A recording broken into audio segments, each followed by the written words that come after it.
হযরতে আনাস ইবনে মালিক, বিখ্যাত সাহাবী আনাস রাদিয়াল্লাহু তাআলা আনহু, নবীজির খাদেম ছিলেন। এই সাহাবী আনাস রাদিয়াল্লাহু তাআলা আনহু ওমর রাদিয়াল্লাহু তাআলা আনহুর জামানায়, হযরতে ওমর যখন ইসলামের দ্বিতীয় খলিফা ছিলেন, তখন পারস্যে একটি যুদ্ধে মুসলিম সাহাবারা যুদ্ধের ময়দানে সাহাবায়ে কেরাম একটানা 24 ঘন্টা, মানে সারা দিন যুদ্ধ করছে, সারা রাত যুদ্ধ করছে। ঘটনাচক্রে ফজরের মুহূর্তে যুদ্ধের ময়দানের অবস্থা এমন তীব্র ছিল যে কোনোভাবে চূড়ান্ত মুখোমুখি দুশ্মনে আর মুসলমানে সাহাবেরা এভাবে ভিতরে ঢুকে গেছে যে যুদ্ধের তীব্র লড়াই চলতেছিল। ওই কিতাবে স্পষ্ট সব তারিখে আছে। ফজরের নামাজ ওয়াক্ত চলে যাইতেছে, কিন্তু মুসলিম সাহাবীরা যুদ্ধের ময়দানে যুদ্ধটা শেষ করতে পারতেছে না কোনোভাবে।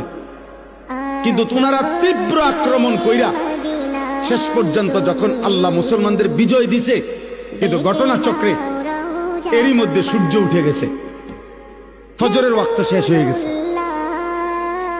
সাহাবায়ে কেরাম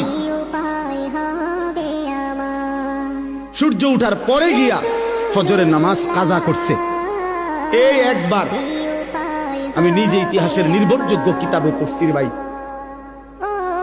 কিতাবে আছে হযরত আনাস রাদিয়াল্লাহু তাআলা পরবর্তীতে মৃত্যু পর্যন্ত, আনাস রাদিয়াল্লাহু তাআলা লম্বা হায়াত পাইছিলেন, উনি অনেক হায়াত পাইছেন, 90-এর ঊর্ধ্বে।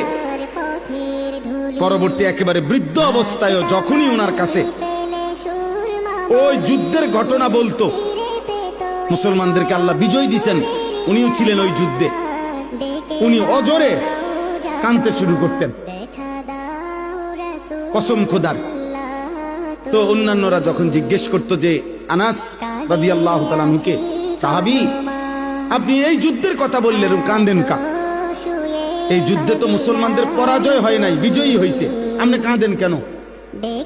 উনি বলছে, আল্লাহর কসম, এটাই তো সেই যুদ্ধ যেই যুদ্ধ জীবনে আমার একবার ফজরের নামাজ কাজা করে ফেলেছে।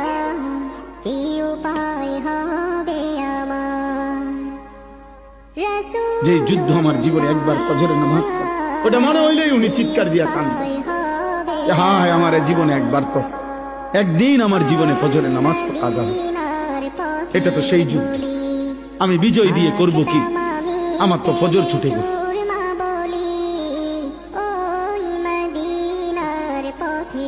পুরা হায়াতে একদিনের একটি ফজরের নামাজ কাজা হয়েছে, ছেড়ে দেয় নাই। এর জন্য দোস্ত এই পরিমাণ কাঁদছেন যে মৃত্যু পর্যন্ত কাঁদছেন, মৃত্যু পর্যন্ত এই কথা মনে রাখছেন।